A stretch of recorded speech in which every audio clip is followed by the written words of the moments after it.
Halo Mas Jozer, apa kabarnya? Baik, Nah, kita dan para grow winners nih butuh point of view Mas Jozer nih mengenai all time high IHSG 2 hari berturut-turut nih Mas. Kemarin ditutup pada 7533 dan kemarin lusanya di 7466. Kira-kira apa nih Mas yang bikin pasar saham kita kembali menguat? Ada hubungannya nggak nih Mas sama penantian panjang para investor terkait konfirmasi penurunan suku bunga The Fed di September nanti? ya jadi kalau kita lihat memang kan di 2 bulan terakhir ini kan indeksnya lumayan, kenceng ya, kenaikannya gitu. Jadi memang hubungannya memang karena memang kalau kita lihat ada ekspektasi ya. Jadi memang ada ekspektasi bahwa Fed itu penurunan suku bunga ini bisa terjadi, mulai di bulan September ya. Jadi kalau kita lihat mungkin data point di, job datanya di Amerika itu mulai ada pelemahan ya di bulan, Juni, Juli kita sudah melihat di mana di situ mulai ekspektasi pasar ini berubah nih. Jadi kalau misalkan kita bicara dulu indeksnya sempat merosot ke di bawah 7.000 ya. Kalau kita lihat di kuartal 2 itu karena memang kan ada ekspektasi bahwa Fed ini mungkin tidak jadi ada penurunan suku bunga nih. Nah, tiba-tiba ekspektasi tersebut di akhir kuartal 2 ini ada perubahan.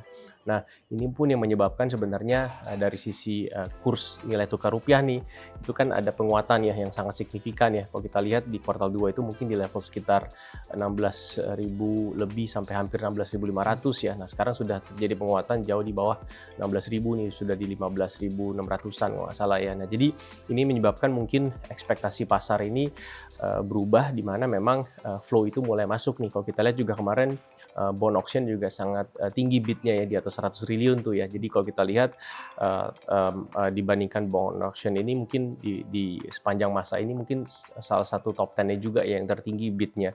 Nah, ini menyebabkan mungkin ekspektasi pasar ini berubah tiba-tiba sentimennya. Dan kalau kita lihat positif katalisnya adalah kalau misalkan rupiahnya ini menguat, pasti di semester 2 ini juga ada kemungkinan juga kan policy easing-nya bisa lebih terjadi dan juga dari sisi earnings revision ratio nih perusahaan-perusahaan di IHSG mungkin yang kalau kita lihat 6-12 bulan terakhir ini tekanannya cukup challenging ya, di mana earnings revision itu di downgrade dan kemungkinan di semester 2 kita expect mungkin earnings revision ratio ini bisa improving.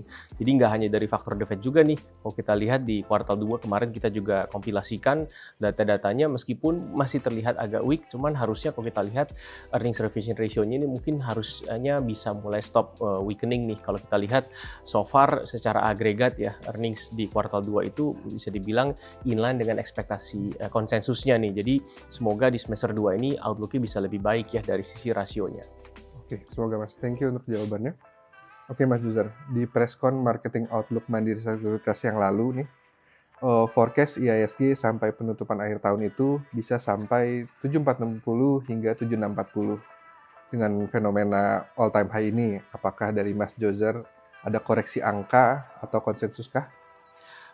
So far kita belum ada koreksi ya, cuman kalau tadi yang dibilang kan base case kita adalah 7460 lalu bull case kita ada di 7640 ya. Tapi so far melihat data point terakhir kita kan merevisi next target ini di kisaran mungkin di kuartal 2 ya di tahun ini ya, dimana mungkin outlook-nya pada saat itu mungkin ekspektasi penurunan suku bunga dan juga mungkin dari sisi ekspektasi currency itu lebih challenging pada saat itu. Tapi dengan situasi yang terakhir ini kalau kita lihat ke depannya semestinya dengan potensi kalau misalkan andai kata nih ya The Fed bisa menurunkan suku bunganya di 75 basis point atau mungkin bisa lebih misalkan ya. Nah, itu harusnya sih sebenarnya kalau kita lihat sudah mulai di-pricing-in oleh pasar ya. Jadi apakah ada upside dari 7460 sampai 7640 menurut saya ada ya. Jadi kalau kita lihat balik lagi kalau rupiahnya menguat sudah pasti earnings revision kita akan bisa lebih favorable di semester 2 dan so far kalau kita lihat data-data point di harga-harga komoditas ya yang menjadi basis ekspor Indonesia juga sebenarnya cukup stabil ya lately. Oke, berarti akan masih ada supportnya bisa terjadi ya Om ya? Harusnya bisa. Jadi kalau kita lihat ya, misalkan andai kata misalkan The Fed, kalau kita lihat kan mungkin dari sisi bond yield forecast dulu ya, mungkin Mandiri Sekuritas ini kan proyeksi bond yield-nya di level sekitar 6,4% hingga 6,6% ya. Tapi kalau misalkan ternyata policy easing-nya bisa lebih agresif, seharusnya dari sisi cost of capital untuk IHSG dalam sisi kita menderive valuasi akan bisa semakin lebih baik ya, semakin lebih rendah sehingga dari sisi rasio PE multiple, jadi kalau kita lihat price to earnings ratio-nya IHSG saat ini nih, sekarang masih berada di level 13,4 kali ya. Nah, kalau kita lihat di saham-saham yang mungkin lebih ke large cap ya, seperti kita lihat indeks IDX 30 ataupun LQ45 sebenarnya PE ratio-nya tuh lebih murah. Nah, kalau misalkan cost of capital-nya turun dengan EPS potensi bisa ada revisi ke atas, seharusnya bisa lebih ada upside risk di semester 2. Oke. Thank you untuk konfirmasinya, Mas Jozer. Ini pertanyaan terakhir. Nah, kira-kira Grow Winners sebagai investor harus menyikapi seperti apa nih, Mas? Apakah ini waktu yang tepat untuk ancang-ancang profit taking? Kalau kita lihat dari sisi valuasi sebenarnya belum ya. Jadi memang indeksnya sudah all time high ya. Tapi kalau kita lihat situasi 6 bulan, 12 bulan ke depan gitu ya. Kalau memang bisa pertumbuhannya mulai balik arah ya dari sisi akselerasi EPS. Kalau kita misalkan forecast EPS nih. Forecast EPS kita growth tahun ini tuh sekitar 3,8% ya. Tahun depan sekitar 7,6%. Tapi saya rasa dengan situasi yang rupiahnya terjadi penguatan seperti ini dan juga mungkin situasi dari sisi mungkin monetary policy bisa akan lebih suportif, seharusnya sebenarnya secara valuasi itu masih sangat murah ya. Jadi di 13,4 kali itu sebenarnya bisa dibilang masih di bawah rata-ratanya nih. Jadi kalau kita lihat mungkin saya rasa di atas 14,5 kali PE itu sebenarnya masih reasonable ya.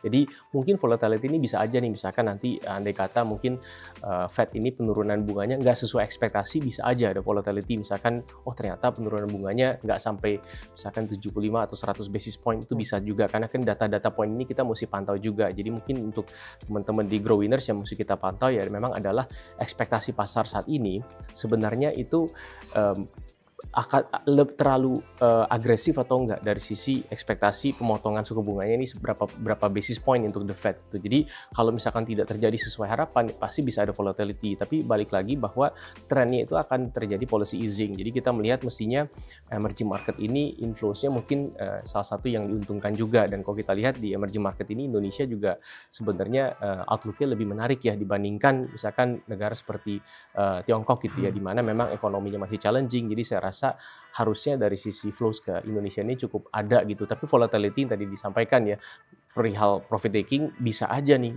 ada potensi di mana oh ternyata tidak sesuai harapan, nanti mungkin ada gejolak lagi di bond yield-nya, mungkin repricing lagi atau currency-nya repricing lagi, itu bisa. Tapi kalau saya lihat view mengenai 6 bulan ke depan atau 12 bulan ke depan sebenarnya masih ada upside. Oke.